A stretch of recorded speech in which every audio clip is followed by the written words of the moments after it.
आपने सतयुग के बारे में तो सुना ही होगा। आइए आज सार में वहां देवी देवताओं की पूरी दिनचर्या के बारे में जानते हैं। देवी देवताओं के दिन की शुरुआत सुबह 4 बजे से हो जाती है।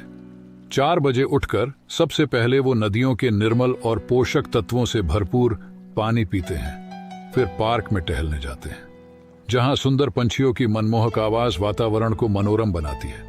प्रिंस और प्रिंसेस अपने मित्रों के साथ खेल खेल रहे होते हैं। कुछ संगीत का आनंद ले रहे हैं तो कुछ लोग आपस में मिलकर रास कर रहे होते हैं। श्री लक्ष्मी और श्री नारायण कभी पेंटिंग बना रहे होते हैं तो कभी वो भी बच्चों के साथ बैठकर उनकी मीठी मीठी बातें सुन रहे होते हैं। इसके बाद सभी नदियों के तट पर जो स्नान घाट होते हैं वहां स्नान करते हैं। राजा रानी, प्रिंस प्रिंसेस और दास दासियां सभी के अलग अलग स्थानों पर स्नान घाट होते हैं। राजा को दास और रानियों को दासियां तैयार और श्रृंगार करती है।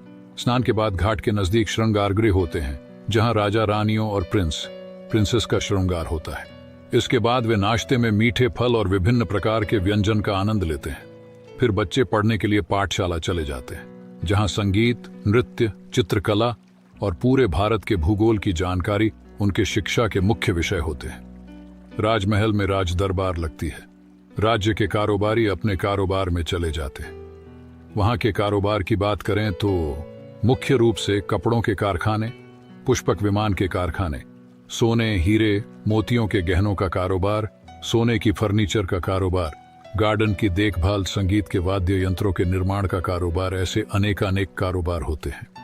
जब बच्चे पाठशाला से पढ़कर घर वापस आते हैं तो फिर सभी मिलकर अर्थात प्रिंस, प्रिंसेस और श्री लक्ष्मी, श्री नारायण डाइनिंग में भोजन स्वीकार करते हैं। ऐसे ही राज्य की प्रजा और कारोबारी अपने अपने घरों पर भोजन करते हैं।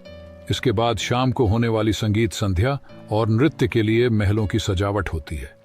दीपक जलाए जाते हैं जैसे कि हर दिन दिवाली होती है। इस प्रकार वहां की दिनचर्या होती है।